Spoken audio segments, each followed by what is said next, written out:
Datanglah kebenaran itu, wa zahaqal batil, dan hancurlah lenyaplah kebatilan.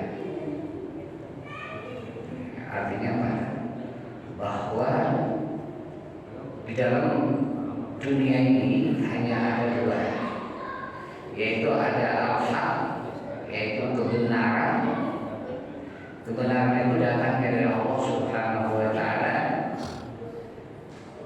Dari mana sumbernya? Yaitu dari Al-Quran dan hadis, atau dari kitab-kitab wahyu, mulai dari kitab Taurat, Zabur, Injil, Al-Quran.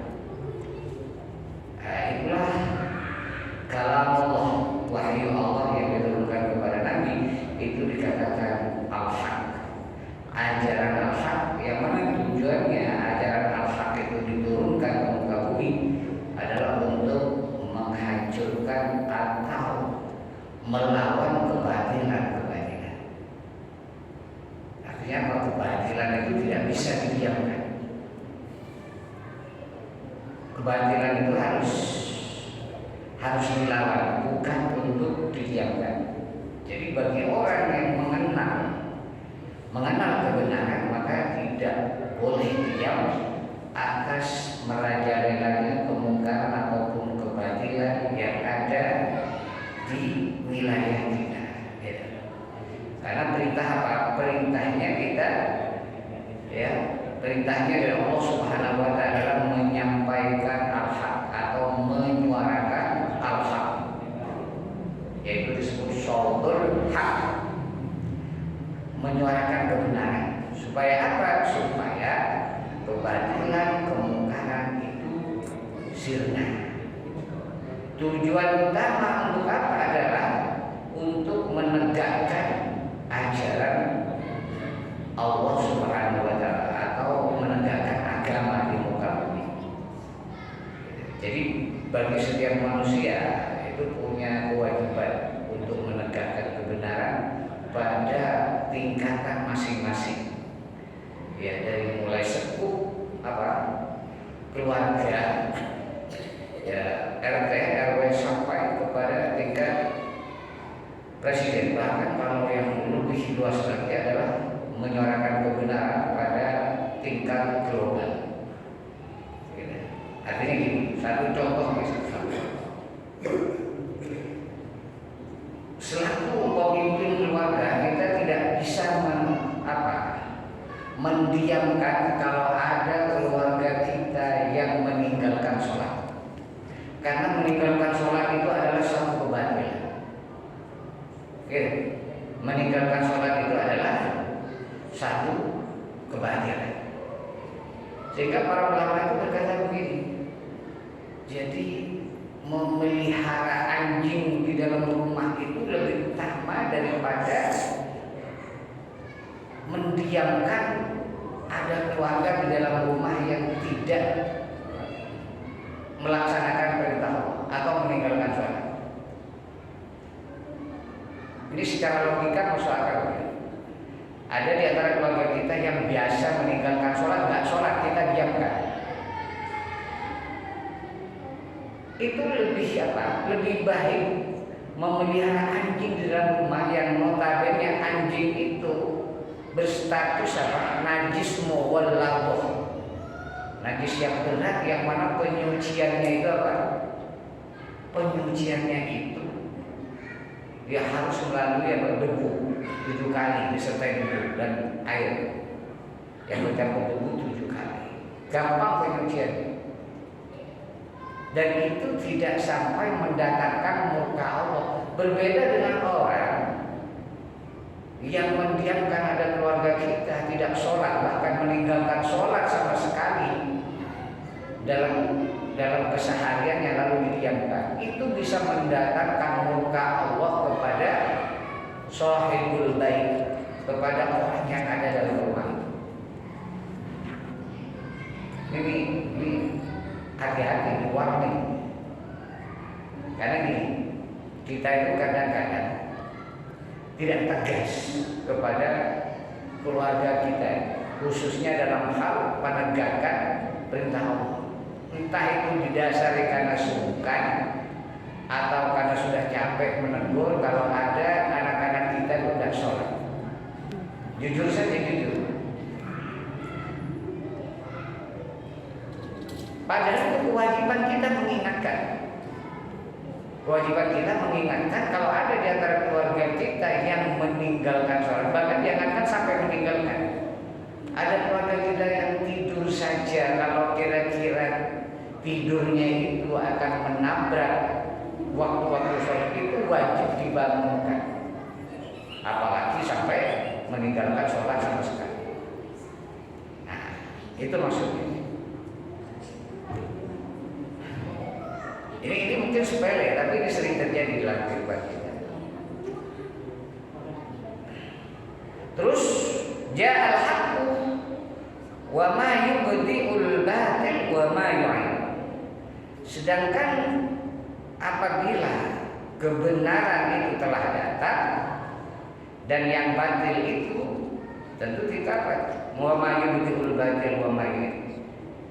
Yang batil itu tidak akan memulai lagi atau tidak akan berulang lagi, wa mayu'id, dan tidak akan kembali lagi. Ya, tujuannya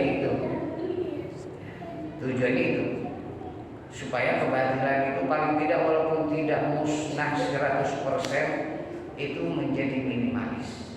Gitu. Kenapa? Karena kebatilan yang merajalela di lingkungan kita itu akan mendatangkan murkanya Allah di dunia, bukan di akhirat saja, tapi di dunia. Gitu. Efeknya nanti kalau Allah menurunkan murka di dunia melalui adabnya atau balanya, nah yang terkena itu akibatnya bukan hanya orang yang melakukan dosa atau orang yang melanggar perintah Allah, tapi orang-orang soleh, orang-orang baik pun itu juga akan terkena dampaknya. Mungkin kita akan protes, dan ini juga diprotes oleh nabi-nabi terdahulu. Kenapa? Kok ini orang-orang yang soleh taat kepadamu ikut kena? Kenapa kok enggak yang durhaka saja yang disiksa? Nah, apa jawabannya Allah? Ya karena orang soleh, orang yang benar itu dia mendiamkan terhadap terjadinya kemungkaran itu. Maka sebabnya itu terkena dampaknya. Bahkan bukan hanya mendiamkan, dia seakan-akan ridho, tidak benci, ya bahkan seakan-akan seperti tidak ada apa. Nah, maka di dalam konteks ini nanti ada benci karena Allah yang dibolehkan. Jadi ada dua, ada cinta karena Allah, ada benci karena Allah. Gitu. Oke, itu hadis yang 500. Terus yang ke 507, jalisul kubara wasailul ulama wa khaliqul hukam.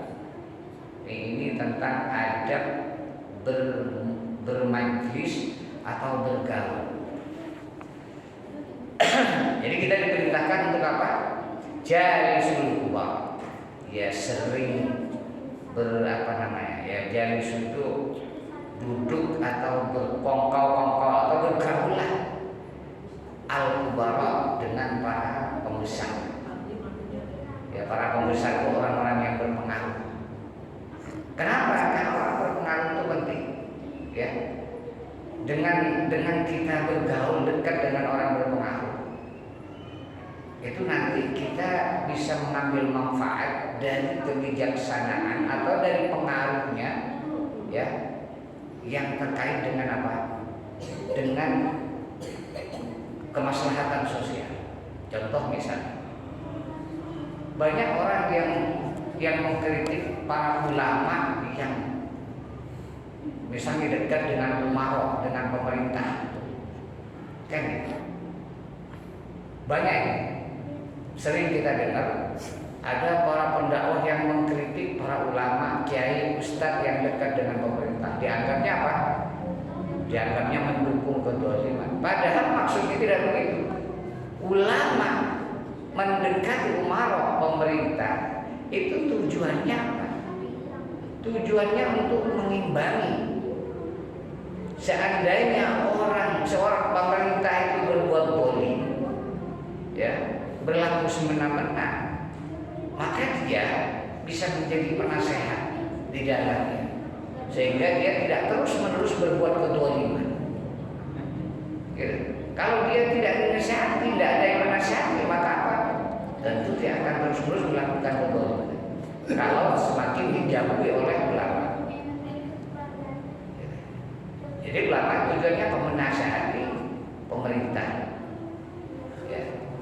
Supaya apa? Supaya bisa hadir dalam menjalankan pemerintahnya.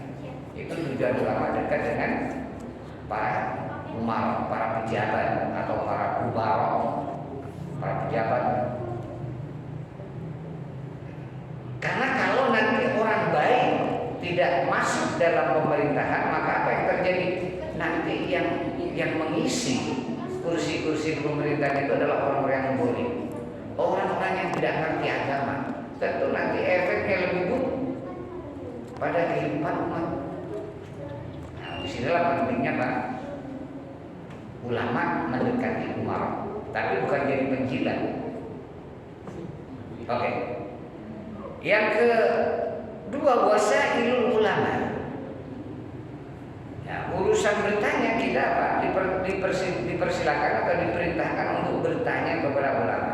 Fas'alu ahla dzikri. Bertanyalah kamu kepada pakarnya, kepada ahlinya. Ya, jangan sampai salah apa? Salah bertanya. Makanya seorang ulama itu nggak boleh tersembunyi. Dia harus mengiklankan diri bahwa dia adalah pakar ahli di bidang agama. Seperti misalnya seorang ahli di bidang kebidanan, atau semacam apa, dokter spesialis. Dia harus berani pasang pelan. Karena nanti kalau dia nggak menunjukkan profesinya sebagai spesialis di bidang tertentu, takutnya orang salah apa? Salah konsultasi. Gitu. Takutnya orang yang tidak ahli kompeten di dalamnya mengambil alih peran itu. Nah, disitulah. Ya, kan bahaya nih. Makanya harus apa? Wasailul ulama. Bertanyalah kepada para ulama atau konsultasi. Gitu. Bahkan kalau ada di Jawa itu, ya ulama itu benar-benar dijadikan apa ya? Semacam konsultan. dia mau apa? Mau kawin saja itu datang ke ulama. Tanggalnya. Mau nanam apa? Pertanian, tanaman-tanaman aja datang ke ulama. Mau panen saja datang ke ulama. Mau lahiran datang ke ulama. Masalah nama datang ke ulama. Dan lain semacamnya. Nah ini berarti memang ada dalilnya. Nah kira-kira kalau untuk pilpres caleg wajib nggak? Tanya sama ulama. Minta pertimbangan.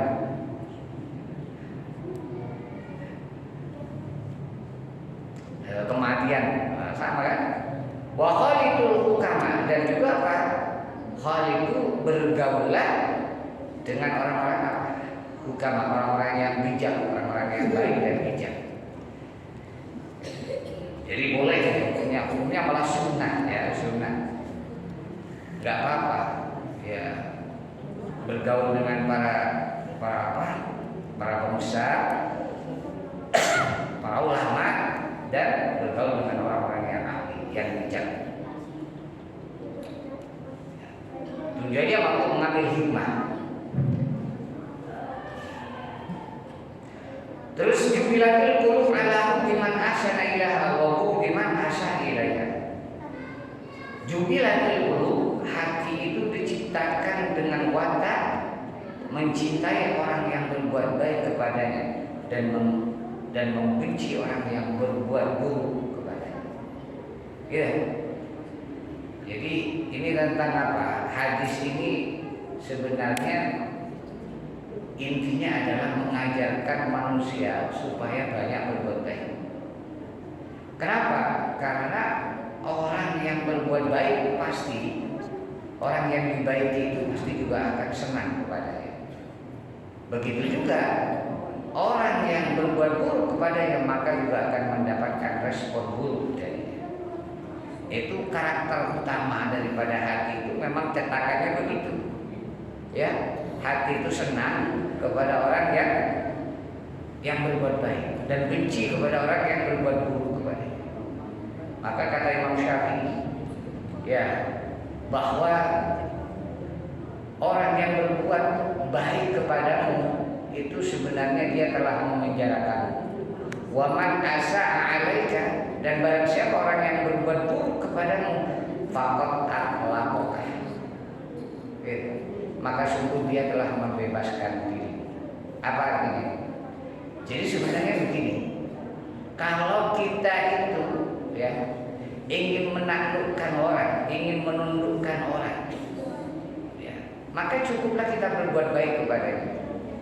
Segala apapun, ya, seganas apapun, kalau kita baikin orang tersebut, pasti dia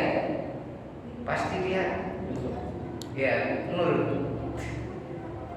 Kenapa? Karena terpenjara dengan kebaikan kita. Itu kata Imam Syafi'i. Jadi nggak usah melawan dengan apa? Dengan otot, dengan omongan. Cara menundukkan orang itu cukup dengan cara berbuat baik kepada. Tapi seandainya apa? Kalau ada orang berbuat buruk kepada kita, kata Imam Syafi'i, maka sungguh dia telah membebaskan dari apa? Membebaskan dari apa? Bahwa sebenarnya kalau orang sudah berbuat jahat kepada kita, orang itu nanti akan segan kepada kita. Sehingga kalau di kebiasaan orang itu misalnya ngutang kepada kita, kalau sekali dia berbuat jahat, dia akan segan datang lagi kepada kita. Berarti kita telah terbebas dari apa? Dari keburukannya. Jadi sebenarnya nggak apa-apa. Kalau ada orang berbuat buruk itu nggak perlu dibalas dengan keburukan, karena secara tidak langsung kita telah terbebas dari apa? Dari infiltrasi kejahatan. Gitu. Tapi ini jarang. Kalau orang berbuat buruk nggak dibalas itu jarang. Orang-orang khusus. Rata-rata ya dilawan, atau dapat apa? Membalas dengan keburukan yang sama. Padahal konsepnya dalam Islam sebenarnya yes, seperti apa pepatah itu, di mana apa ada anjing menggonggong kabilah berlalu. Jadi kabilah berlalu itu adalah simbol bagi orang-orang baik, sedangkan anjing menggonggong itu simbol orang jahat. Jadi kalau ada anjing menggonggong, kita ikut menggonggong, ya berarti sama dengan seperti anjing juga. Nah, maka apa? Caranya supaya tidak seperti anjing, ya jangan dilayani gonggongannya. Ya seperti kabilah berlalu, diamkan saja. Oke. Jadidu imanakum aksiru min qawli la ilaha illallah. Jadidu imanakum, perbaharuilah iman kalian. Ya, dengan cara apa? Aksiru, yaitu dengan memperbanyak min qawli la ilaha illallah, dari mengucapkan kalimat la ilaha illallah. Nah, ini. Jadi cara memperbaharui iman itu dengan banyak mengucapkan apa? Kalimat la ilaha illallah. Bahkan para ulama thariqah itu apa? Memberikan talqin khusus, ijazah khusus tentang zikir la ilaha illallah.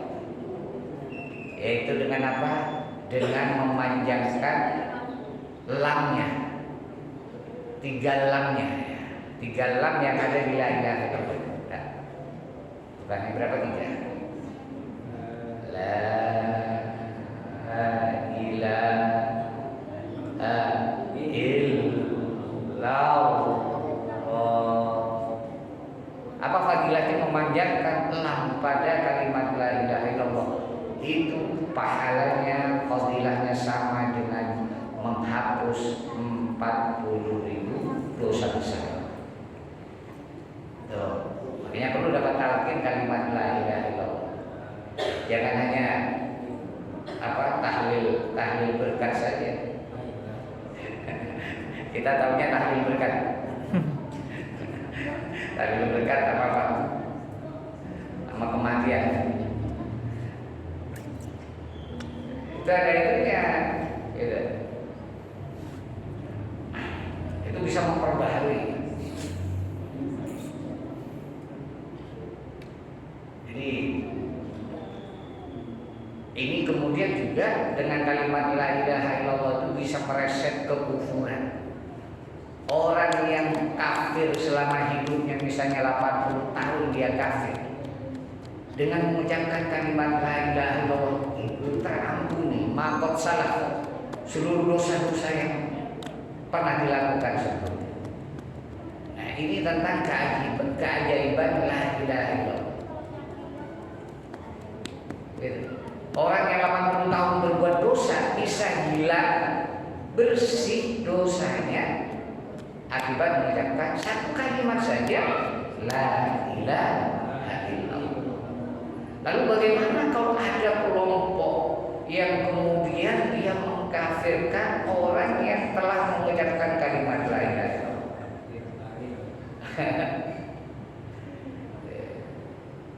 Gitu kan, aneh. Itu menurut saya logika yang aneh.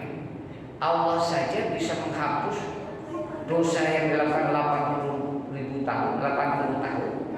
Dan ini ada orang yang mengkafirkan orang yang telah mengucapkan kalimat la ilaha illallah. Ini aneh, logika aneh. Ya, tidak sesuai dengan logika tauhid. Gitu. Nah, ini banyak kalau bicara ini ya. Bahkan apa perintahnya fa'lam annahu la ilaha illallah. Jadi fa'lam itu ketahuilah. Ketahuilah ya tentang apa? Tentang makna la ilaha illallah. Artinya fa'lam itu apa? Pelajari, bukan hanya sekedar diucapkan. Karena la ilaha illallah itu punya makna yang sangat dalam. Ya, punya makna yang sangat banyak. Paling tidak 3 yang perlu kita yakini, yang perlu kita angan-angan ketika kita berzikir la ilaha illallah. Yang pertama apa? La maqsuda illallah, tidak ada yang bertuju kecuali Allah. Yang kedua, la ma'buda illallah, tak ada yang aku yakini ya tempat berkhidmat kecuali kepada Allah. Yang ketiga apa? La maujuda illallah, tak ada yang wujud kecuali Allah. Jadi ini makom fana ya, bahwa yang wujud dalam pandangan mutakhid, yang wujud itu hanya satu, karena yang lain itu akan musnah. Makhluk itu dari sesuatu yang tiada asalnya, kemudian diadakan dan nanti akan kembali menjadi tiada, sehingga yang kekal hanya Allah. Itu yang dimaksud dalam Al-Quran, wa yabqa wajhu rabbika, dan yang tersisa yang kekal itu akan kekal apa? Wajhu rabbika, zat Tuhan. Betul ya? Ya paling tidak itu kalau saat sholat itu jangan sampai lupa mengucapkan kalimat la ilaha illallah 3 kali 7 kali. Dalam hati nggak apa-apa, nggak usah sekarang. La ilaha illallah.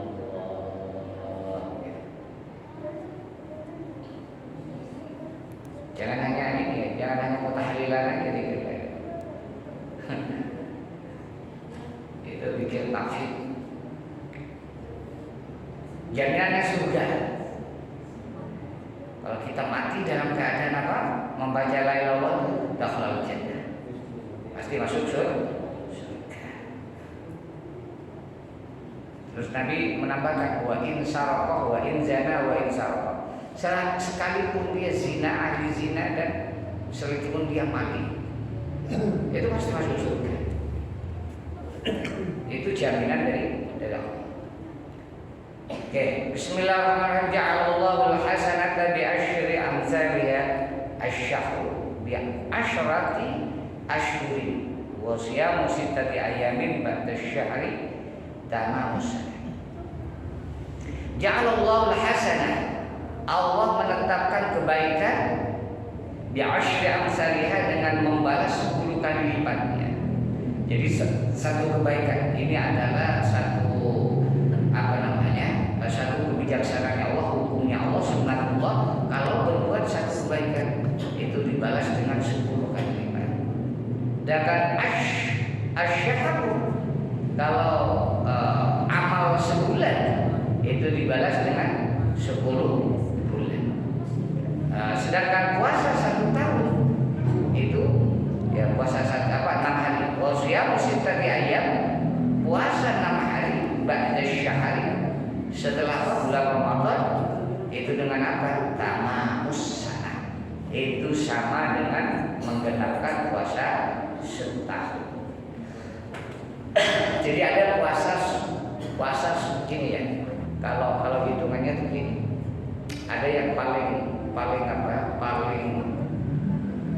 pendek itu yaitu puasa Senin Kamis, 2 hari dalam seminggu.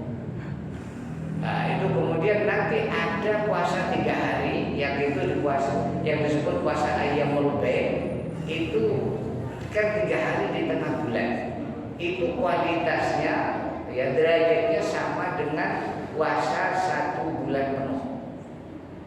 Jadi sebenarnya kalau kita tahu ilmunya itu ya nggak perlu puasa sebulan penuh, tapi puasa di 3 hari di tengah bulan itu derajatnya sama dengan puasa 1 bulan. Karena 1 bulan itu 30 hari dan 3 hari itu Ayyamul Bayd dikali 10 berarti apa? 30 gitu. Nah, Ramadan begitu, Ramadan 30 ditambah 6 hari itu sama dengan 1 tahun. Jadi tingkatan puasa begitu. Ada puasa Senin Kamis, ada Ayyamul Bayd, ada yang Ramadan plus 6 hari, ada puasanya Nabi Daud. Sehari enggak, berarti setengah tahun puasanya. Nabi Daud itu setengah tahun, cuman selang-seling. Dan ini puasa yang paling berat. Kata Nabi, paling utamanya puasa ini puasanya Nabi Daud. Tapi nanti ada puasa Shaumud Dahr. Puasa Shaumud Dahr itu apa? puasa sepanjang tahun. Ini kayaknya jarang yang ngamalin. Puasa sepanjang tahun jarang yang melakukan. Puasa sepanjang tahun, kalau ahli thariqah itu dia apa? Dia sering, ya sering lah dalam hidupnya walaupun sekali itu pernah 1 tahun. Kan itu ada anjuran daripada guru-gurunya.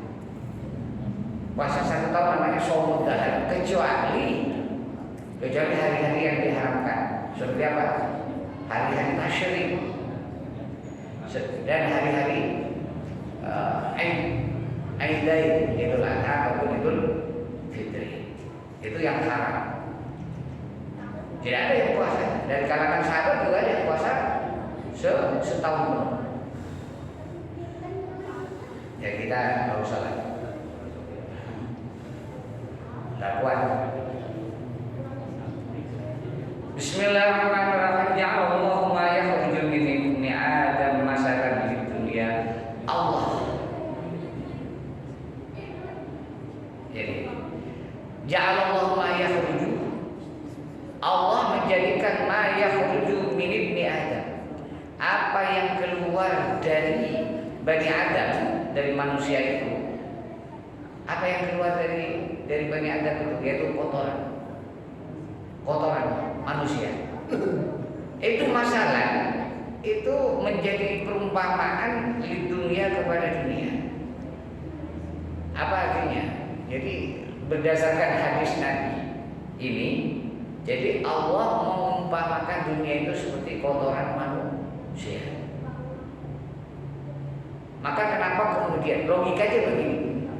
Kenapa kemudian harta itu harus disucikan dengan cara infak maupun sedekah? Karena itu kotoran. Karena itu kotoran. Kotoran yang kita makan sebenarnya. Kalau secara ilmiah kotoran yang kita makan.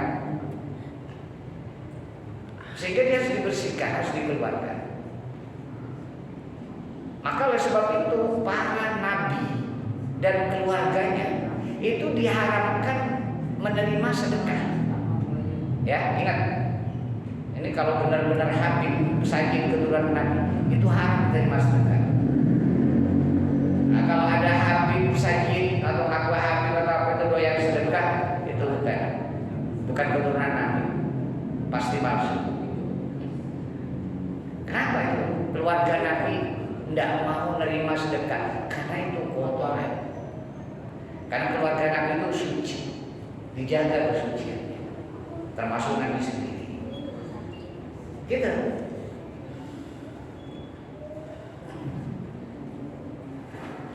Kotoran. Bahkan kalau dalam hadis-hadis lain, dunia itu disimbolkan dengan bangkai. Ya, disimbolkan dengan bangkai yang menjadi rebutan binatang-binatang buas. Bahkan disebut jadi rebutan anjing, yang mana anjing itu merupakan simbol setan. Gitu. Jadi kalau kita berebut dunia itu sama aja kita bersaing dengan setan. Ya siap-siaplah. Siap-siap digoda, siap-siap ditangkap, siap-siap kena tipu daya. Jadi gitu ya, perumpamaan dunia itu seperti kotoran yang keluar dari tubuh Bani Adam. Kotor. Ya makanya harus dikeluarkan. Jadi logika sedekah atau logika zakat itu logikanya seperti kita itu makan segala sesuatu, ya katakanlah rezeki dari Allah Subhanahu wa Ta'ala. Kalau semua rezeki Allah itu anugerah Allah kemudian dimakan terus tanpa kita keluarkan, kira-kira efeknya apa? Kalau makan terus nggak dibuang, kira-kira masalah? Ya, bukan kenyangan lagi, itu bisa.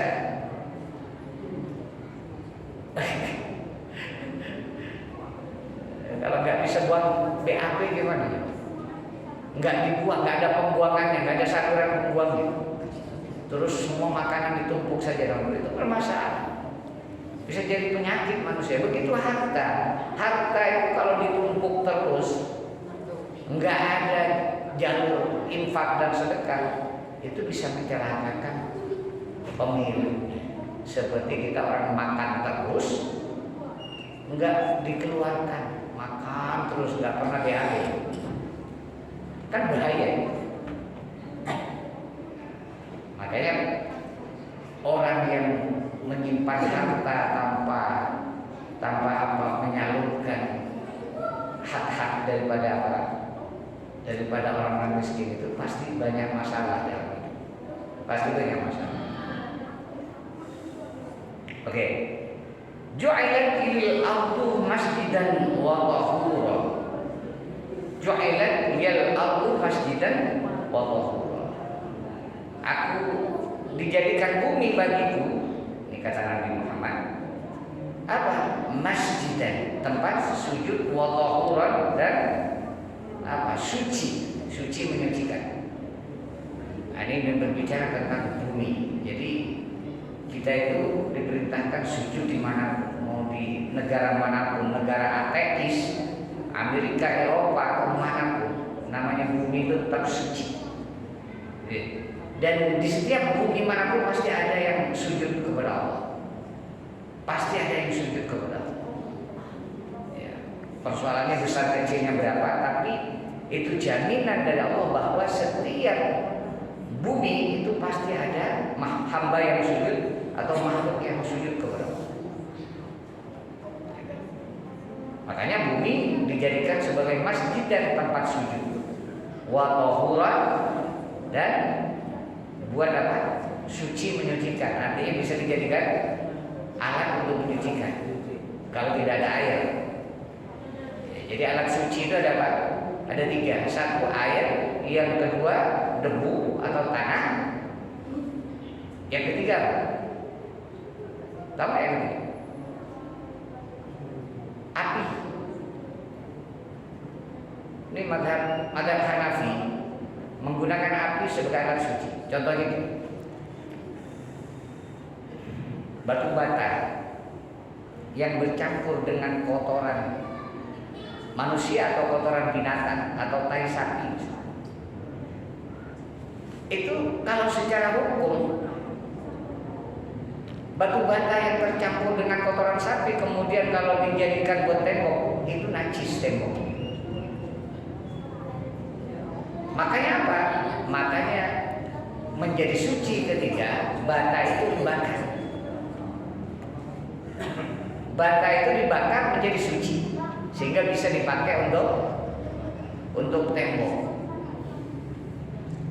Itu menurut mazhab Hanafi.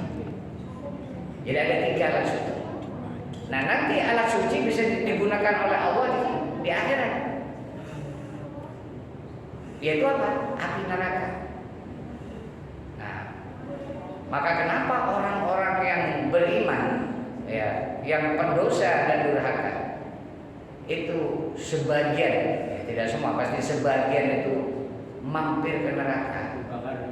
Nah, itu dalam rangka penyucian, disucikan, gitu, disucikan. Nah, itu ya. Yang benar kita nggak sampai mampir.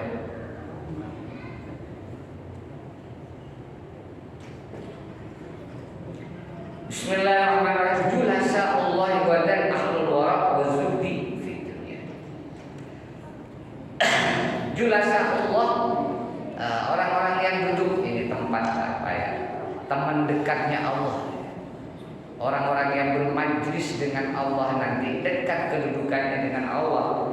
Wadan, di hari esok, maksudnya hari kiamat, ahlul wara wa zuhdi fi dunya, itu orang-orang yang wara dan orang-orang yang zuhud. Nah, ini dekat dengan Allah, bisa jagongan, bisa katakan lagi dekat-dekat.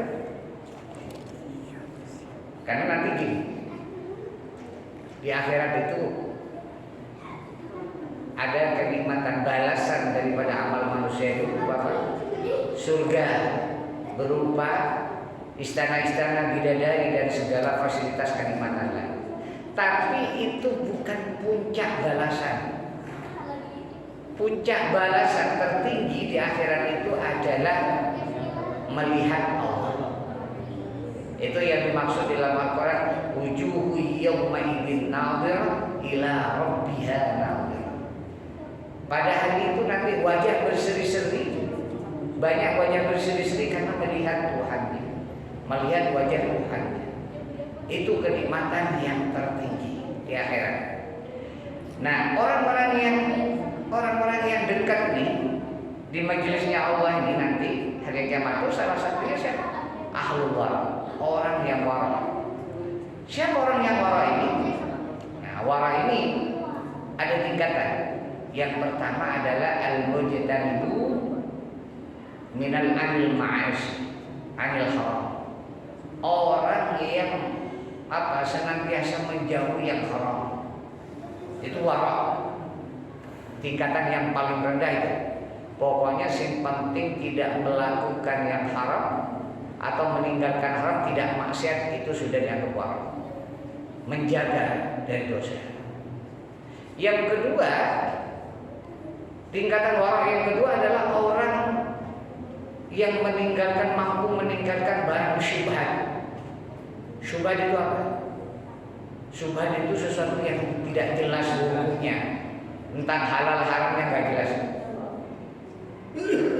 Gitu banyak ya, tidak jelas ini siapa yang ngasihnya nih, takutnya yang ngasih ini apa? Dari sesuatu yang haram dapatnya. Itu barang syubhat. Itu kalau bisa ditinggalkan berarti masuk orang yang wara. Terus yang ketiga, tarku fudulil halal. Meninggalkan yang berlebih-lebihan walaupun itu halal. Itu sikap wara. Mungkin yang pertama tidak bisa, yang kedua mungkin bisa, tapi yang ketiga ini fudulul halal juga. Ya, karena rata-rata kalau kita dikasih dunia itu lebih dari rata-rata masih mau, berarti kan gitu. Makanan saja nih masih kita fudul, masih senang kepada yang berlebihan ini. Contohnya kalau kita kondangan walimah, itu biasanya kita nggak mampu mengendalikan, walaupun itu halal, tapi semua itu dicicipin semua. Iya, dicicipin, cobain semua. Berarti kan tidak wara. Kalau wara ya sudah makan itu cukup.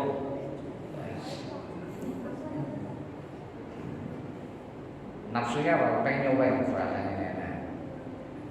Apalagi kan menu-menu yang enak, antrinya panjang. Bela-bela antri. Nah itu berarti kawan. Nah sedangkan yang ketiga, yang kedua adalah apa? Orang-orang yang dekat, yang bisa duduk-duduk dengan Allah nanti, itu maksudnya berada di majelisnya Allah di akhirat. Wazzuhudu fi dunya, orang yang zuhud di dunia. Apa zuhud itu? Zuhud itu artinya tidak tamak terhadap dunia. Kalau bahasa Jawanya menerima impandum, dia menerima terhadap apa yang telah ditetapkan oleh Allah. Sedikit banyak dia terima, tanpa protes, tanpa keluh kesah, tanpa ngambek kepada Allah. Itu zuhud. Oke. Kita lanjut. Bismillahirrahmanirrahim. Al-junub wal haid la yaqra'ani syai'an minal Qur'an. Ini tentang hukumnya orang yang junub dan haid. Ini hadis ini ngacak ya, kadang fikih, kadang akhlak, kadang ya. Ini ngacak ya. Al-junub wal haid, orang yang junub wal haid, orang yang haid, berarti termasuk orang yang nifas juga. La yaqra'ani syai'an minal Qur'an, tidak boleh membaca sedikit pun dari Al-Qur'an. Dia nggak boleh. boleh baca Al-Quran walaupun itu pendek, lagi habis pas kita besok kita ulang. Oke.